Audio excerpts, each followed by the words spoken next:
Olá, internautas aqui da TV 61. Estamos começando mais um programa, O Direito Achado na Rua, pela TV 61. E, novamente, aqui com o professor Gladstone Leonel. A gente já fez uma gravação com ele, que a gente tratou do constitucionalismo achado na rua e latino-americano. E a gente vai falar agora sobre o direito à agroecologia. Como vai você, Gladstone? Tudo bem? Tudo ótimo, João. É um prazer, mais uma vez, estar tratando com você de temas importantes aí para a gente. O professor Gladstone Leonel, ele é professor do programa de pós-graduação em Direito Constitucional e da Faculdade de Direito da Universidade Federal Fluminense. Ele é pós-doutor em Direitos Humanos e doutor em Direito pela Universidade de Brasília, UNB, com estágio doutoral na Universidade de Valência, na Espanha. Ele é mestre em Direito pela Unesp, especialista em Sociologia Política pela Universidade do Paraná, bacharel em Direito pela Universidade Federal de Viçosa, advogado, professor e membro do Instituto de Pesquisa Direitos e Movimentos Sociais e membro dos grupos O Direito Achado na Rua e Crítica Jurídica Contemporânea na Universidade Federal Fluminense. E nessa segunda parte, né, da entrevista com o Gladstone, a gente vai falar, como eu disse, de direito à agroecologia. O Gladstone ele tem um livro publicado sobre o direito à agroecologia e também sobre sobre constitucionalismo achado na rua, que foi tema da entrevista anterior, que a gente vai linkar aqui na descrição desse vídeo. Agroecologia, direito à agroecologia, Gladstone, explica para a gente como que é. E você já aproveita, desculpando interrompê-lo, você já aproveita como que está inserida essa sua linha também de pesquisa dentro do direito achado na rua. Joia. João, na verdade, o tema da agroecologia ele é um tema que ele, enfim, apesar de eu não ser propriamente do campo, né? Mas sou uma pessoa do interior de Minas e tive oportunidade, sempre trabalhei com assessoria jurídica de movimentos sociais do campo, né, e construindo o dia a dia nessa assessoria, né, há algum tempo atrás, tive a oportunidade também, algumas vezes, de construir espaços próprios e próximos à agroecologia, com outros grupos, né, mesmo eu sendo do direito. Então, quando morei no Paraná, tive a oportunidade, junto à Terra de Direitos, que era a organização que eu trabalhava, em ajudar na construção de 2 encontros, que eram jornadas de agroecologia, né, chamadas Jornadas de Agroecologia, que era composta por milhares, né, de camponeses, de pequenos proprietários, de comunidades tradicionais que trocavam saberes, dialogavam.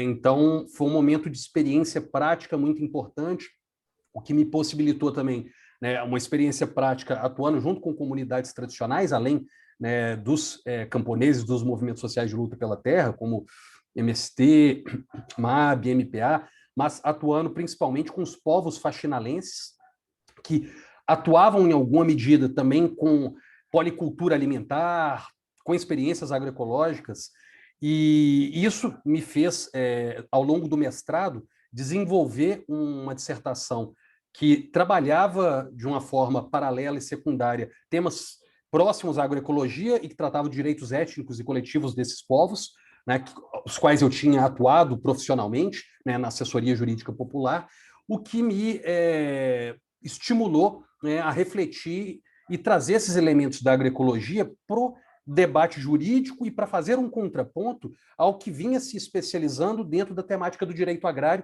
que é um direito ao agronegócio, que é um modelo muito próprio e que me parece que a agroecologia ela vem como um contraponto. Então, a partir do momento que eu trago isso, né, para uma formulação dentro do direito, o que eu estou buscando é justamente fazer esse uso político, né, do termo dentro do direito, desse tema dentro do direito, para fazer, de fato, um enfrentamento. Né? Então, quando eu falo em agroecologia, né, o que eu estou trazendo como elementos? Né? Vou trazer 5 aqui, básicos, que eu acho que nos ajuda a compreender um pouquinho, né, o que a gente está falando quando a gente traz o debate do direito junto.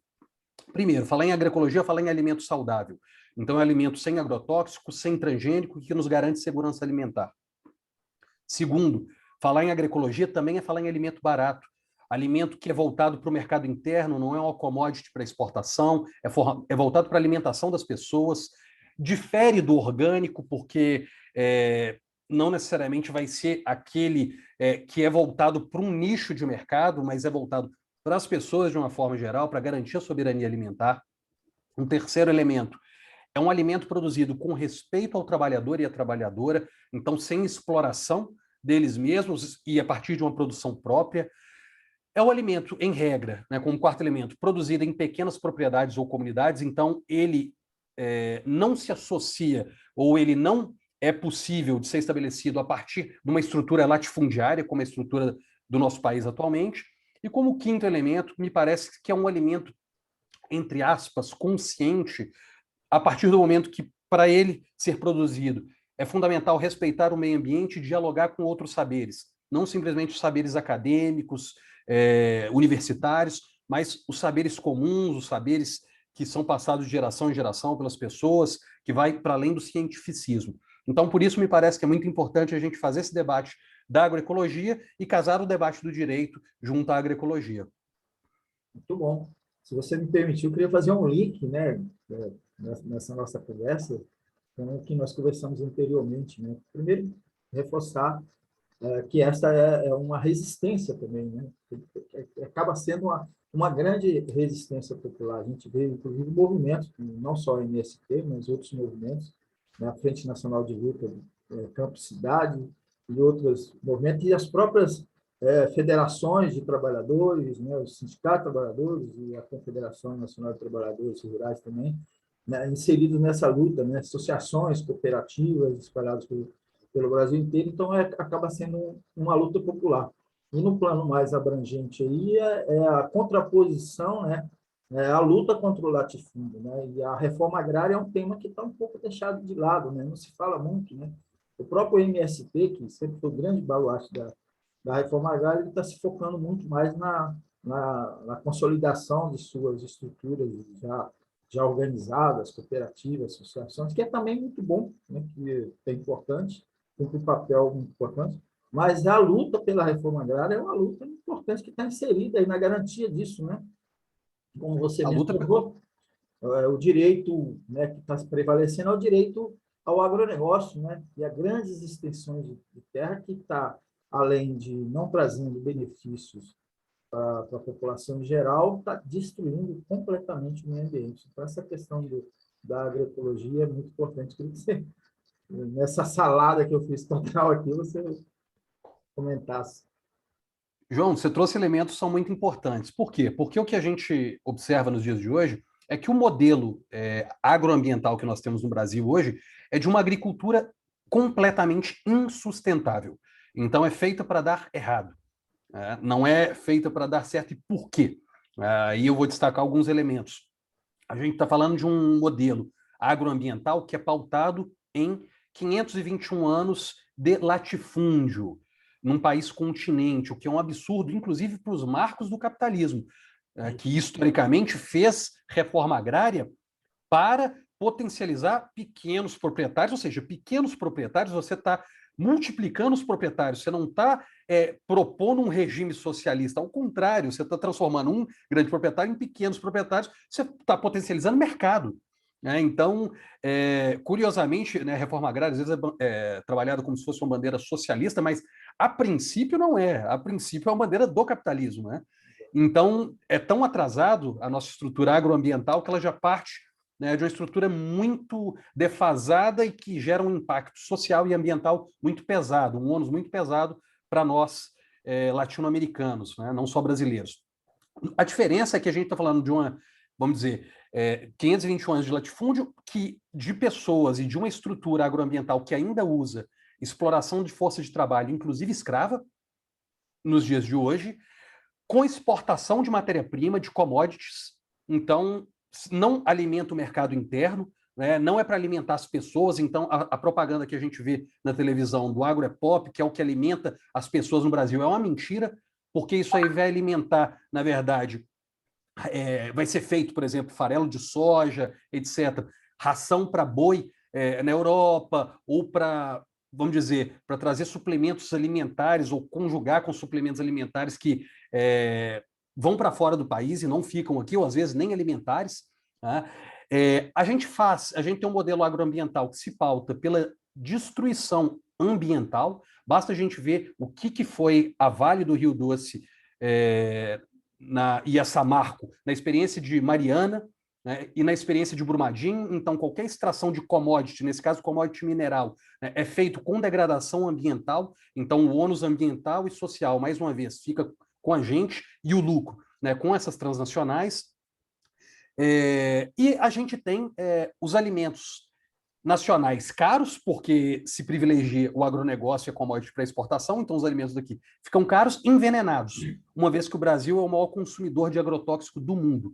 Então esse modelo do agrobusiness é um modelo completamente insustentável, e mesmo dentro do âmbito de mercado, né, como eu disse, é uma preocupação, inclusive, para as pessoas e para os grupos, né, de fora do país que observam isso, inclusive os grupos, como eu disse, do próprio mercado. Né? Então, grupos do mercado ou grupos ambientais estão olhando para essas temáticas com preocupação e olham para experiências como a que a gente chama atenção, como da agroecologia, como uma experiência importante de se observar. Tanto que esse livro que você mencionou, né, do Direito à Agroecologia, que eu tive a possibilidade de fazer aqui, está na 2ª edição, né, pela editora Lumen Juris. Eu tive a oportunidade de publicar ele em inglês e fazer o lançamento, convidado por uma organização belga, pela FERN, no Parlamento Europeu, em Bruxelas, justamente por ressaltar, eles entenderem da importância, né, em realizar um contraponto em um cenário que eles viam como preocupante. Isso foi, se eu não me engano, em 2018 ou 2019, acho que 2018.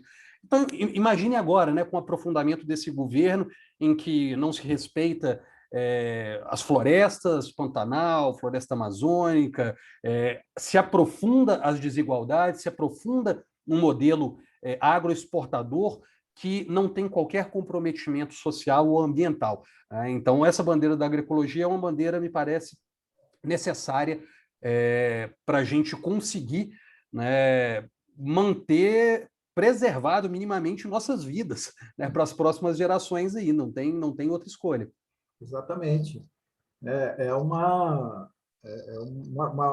Um modelo de cultivo, né, da terra, né, de aproveitamento da terra que faz muito esse contraponto. Gladson, você estava falando aí, eu estava aqui lembrando, né, eu morei em Mato Grosso muitos anos, 19 anos morei em Mato Grosso, trabalhei muito lá em Mato Grosso, fiz muita reportagem sobre a questão dos conflitos agrários, né? O avanço, cheguei praticamente já nesse avanço aí da fronteira, da chamada fronteira oeste, né? A conquista ali do Cerrado mato-grossense, mas além da destruição do Cerrado, né? Que muita gente fala na Amazônia, mas a destruição do Cerrado ela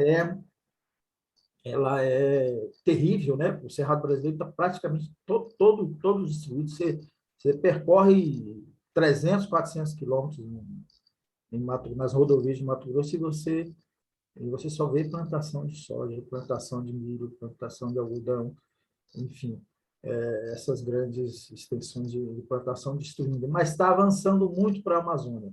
E está acontecendo eu sempre trato isso quando o tema vem aqui com os entrevistados, está acontecendo alguns fenômenos, né? Além da histórica agressão que o latifúndio faz com os pequenos proprietários, que é a agressão armada, né? O enfrentamento armado, que, aliás, desculpa mais um parênteses aqui, que, aliás, se aprofunda com esse governo Bolsonaro, está totalmente...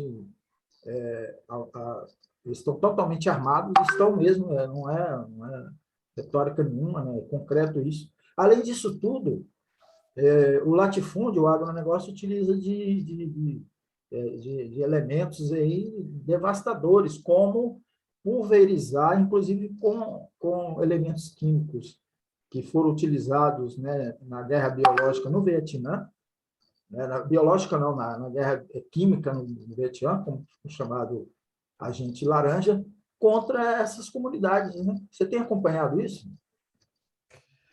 É curioso você falar do Cerrado, né, João? Que eu tive a oportunidade também de morar muito tempo aí em Brasília, né, e é isso, né? Muito pouco se fala da devastação que acontece no Cerrado, né? Então é importante a gente destacar isso também como sendo uma pauta fundamental. Mas essa utilização desses agroquímicos aí, né, que você diz, ele se dá de uma forma completamente desproporcional, né, no Brasil. Então, fazer o debate do agronegócio é muito importante, principalmente porque esse governo ele busca, inclusive, de todas as formas, flexibilizar a legislação que já é extremamente flexível, né, através de uma PL, que é a PL 6299 de 2002, que é chamada PL do veneno. E o que essa PL vem trazer, né? Ela vem, por exemplo, facilitar registro, utilização e armazenamento de mais agrotóxico, né, do que já é utilizado. Em vez de chamar agrotóxico, não vai poder chamar não, viu, João? Vai ser defensivo fitossanitário, para a Isso. gente achar que não está, né, vamos dizer, mudou de nome, então quer É, dizer que não faz mais os mal. eufemismos aí, né? Porque antes era defensivo agrícola, né? Agora Não, é uma forma, na verdade, de conseguir cativar a narrativa, né? Mesmo matando as pessoas. Né? Aí, além disso, eles estão prevendo uma mudança, né, aos moldes do que aconteceu com a CTN Bio, mudar para o que seria o CTN Fito, que seria uma Comissão Nacional de Fitossanitária, que juntaria o que antes demorava para liberar um agrotóxico, passar pelo IBAMA, Anvisa, pelo Ministério da Agricultura, já passava só por esse órgão e já estava liberado, né, um super órgão regulador. Então, é muito preocupante, porque o que a gente vê no Brasil é que a maioria dos agrotóxicos, ou boa parte dos agrotóxicos que são liberados aqui, eles são proibidos em outros países. São proibidos na Europa, são proibidos em vários países, e a forma de utilização é uma forma completamente desregulamentada, vamos dizer, quase desregulamentada, porque não tem fiscalização, e quem sofre isso são os povos, comunidades tradicionais, etc. Então, quando eu dou uma aula sobre trabalhando o agrotóxico, né?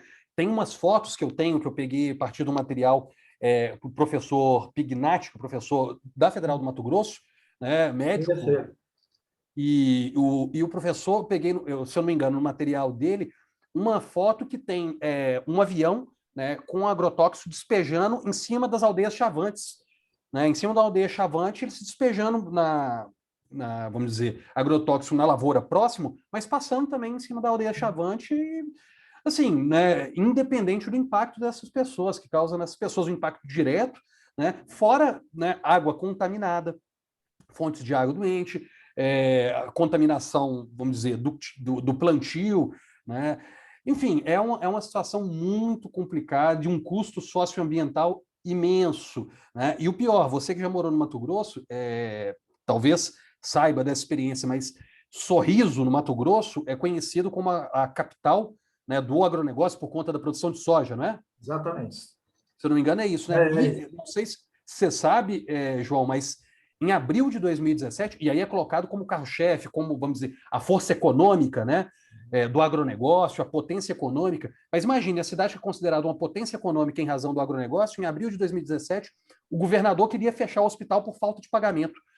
Então, tem dinheiro, mas não consegue manter um hospital público, né? E só não conseguiu porque a população impediu. Então, é um discurso falso, é um discurso que tem que ser denunciado, porque, sabe, o que as pessoas estão recebendo, né, em troca, né? E aí esse exemplo, eu acho que escancara isso para a gente, né? Então, é uma coisa que a gente tem que se preocupar, sim. Exatamente.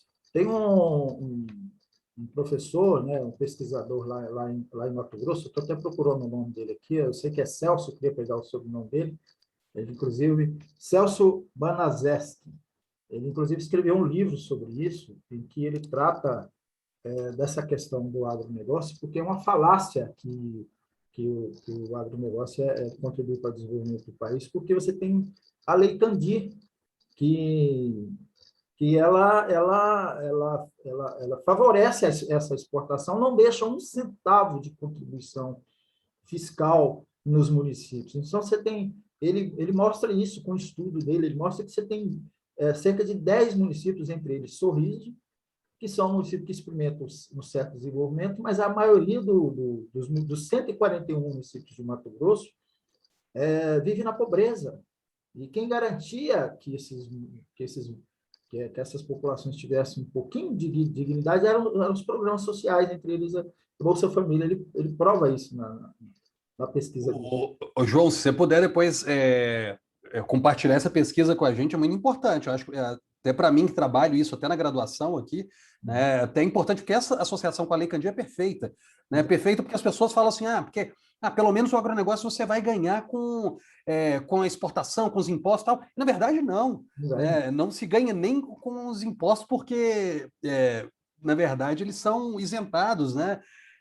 Em razão da própria Lei Candir. Então, assim, é isso, é uma narrativa completamente, sabe, que ela tem que ser desmascarada, né? A gente é muito refém dela, né? E assim, fora, né, João, fora o que acontece com o bioma, por exemplo, em algumas regiões de aplicação de agrotóxicos, se observa mudanças na genética, por exemplo, de anfíbios, de determinados de peixes, mortandade de peixe, anfíbio nascendo com os membros diferentes, né, tamanho da perna. O professor Pignatti tem experiências nesse sentido, né? Então, mexendo nas pessoas e a contaminação dos seres humanos. Em Lucas do Rio Verde, se eu não me engano, que, se eu não me engano, é no Mato Grosso também. Mato Né? Grosso, exatamente. Fizeram uma pesquisa e todas as mães que estavam amamentando crianças no leite materno tinham agrotóxico, alguma substância, todas as mães.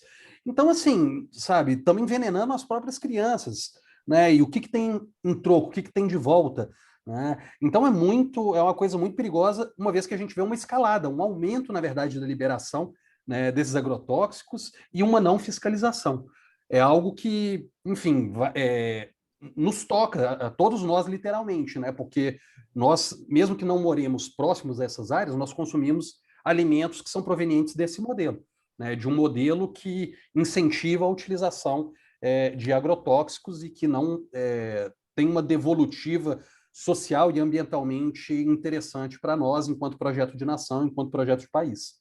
Exatamente. E um outro detalhe em relação a essa questão do avanço do agronegócio, né, que eles estão, e aí você mencionou a foto que o Pignatti compartilhou com você, que a pressão sobre as reservas indígenas, né? No caso aí do Chaban, que você mencionou, provavelmente ali de Sangradouro, que fica no município de Primavera do Leste, que é um dos maiores produtores de soja. Eles estão praticamente ilhados, né? Você tem um pouco antes, eu digo um pouco mais para a divisa de Goiás, você tem as reservas, a Meruri, que é reserva Bororo, que também está sofrendo, e lá para cima, os Natibatas, os outros povos, né, os Bacari, enfim, os outros povos que estão sofrendo essa pressão, né, além da pressão que está aí, né, inclusive com a aprovação, a tentativa de aprovação de legislação para acabar com as reservas, a pressão que tem, eles estão ilhados, né, contaminando os rios, né, as florestas, o avanço, mas enfim. E também os povos quilombolas, são 48 comunidades em Mato Grosso. Tem alguma delas lá bem no oeste, né, um município chamado Vila Bela da Santíssima Trindade, que está com a pressão terrível do avanço dessa agricultura monopolizada, né? Mas, Gladstone, vamos voltar aqui. Você mencionou no início que você fez esse trabalho, né, como advogado e como pesquisador, né, dentro da sua experiência apoiando movimentos, iniciativas da agroecologia. Vamos falar de coisa positiva, né? Essa resistência existe, né? Você tocou num ponto que acho que é importante também a gente destacar aqui, porque você tem um nicho de mercado para o orgânico, que deve ser, inclusive, certificado, mas você tem uma grande produção de produtos agroecológicos, né, no país, que é essa resistência. Vamos falar dessa resistência, de como que está isso, desse lado positivo dessa resistência, para a gente encerrar aqui nossa conversa.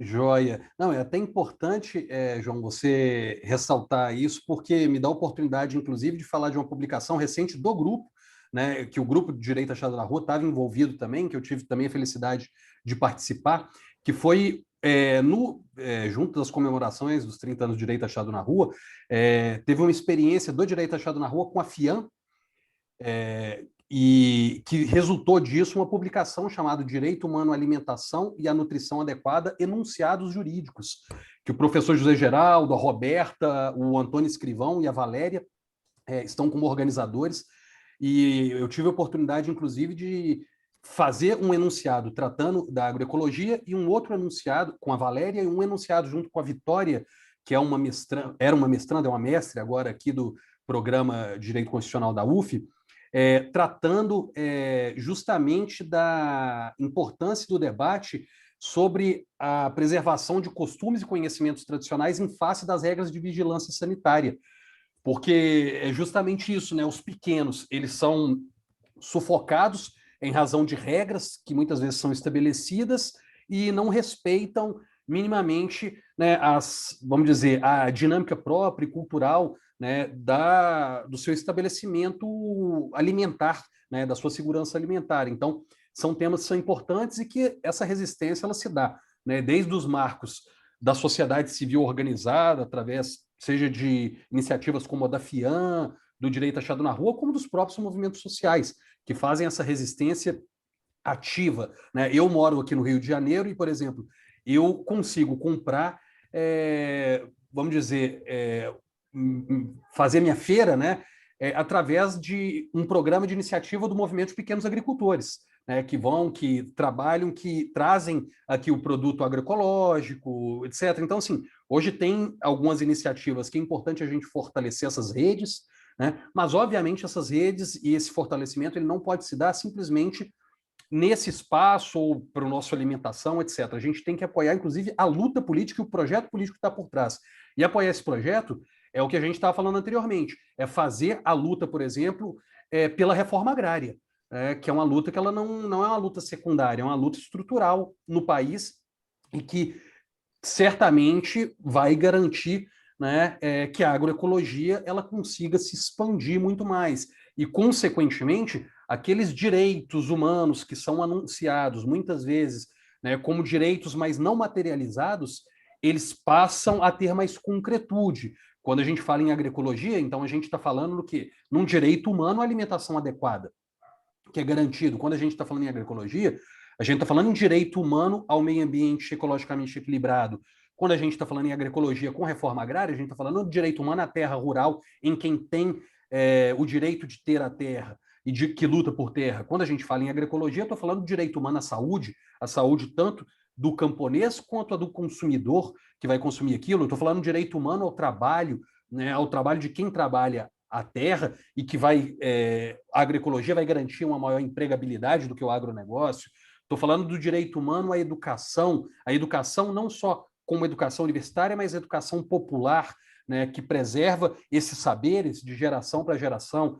Então, é um pouco isso que eu busco trabalhar, como eu disse, salientando esse uso político do direito, mesmo dentro dos seus limites, nos marcos do capitalismo, mas salientando esse uso político para trabalhar o direito à agroecologia como sendo um direito também a ser, vamos dizer, a ser colocado, né, na nossa lente, né, nas nossas perspectivas de atuação e de enfrentamento ao, vamos dizer, ao próprio modelo agroambiental hegemônico hoje, que é capitaneado, né, por um modo de produção capitalista que é dependente e subalterno. Por isso que depende tanto do nosso agronegócio, né, e não a gente, enquanto país, pensando em tecnologia de ponta. Muito bom. Maravilha. Você que está nos assistindo aqui, o programa Direito Achado na Rua pela TV 61. Essa foi a segunda parte da nossa conversa aqui com o professor Gladstone Leonel. Nós conversamos sobre direito, ou melhor dizendo, sobre constitucionalismo achado na rua e latino-americano. A gente vai deixar, como eu informei no início, o link dessa conversa aqui na descrição desse vídeo e desse vídeo na outra conversa para você acompanhar. Gladstone, deixa aí, eu acho que esse tema é muito importante e convidar você para a gente voltar a falar em outros momentos mais sobre tanto o primeiro tema da nossa conversa quanto esse segundo. Deixa aí para as suas considerações finais. Legal, João. Agradeço mais uma vez a possibilidade de participação. É importante salientar que quando a gente fala em agroecologia, muitas vezes as pessoas confundem ou acham que a gente está simplesmente falando de um conjunto de técnicas agronômicas, e não é isso. Estou falando de algo que questiona a lógica das relações de poder, algo que aponta um processo político-social transformador.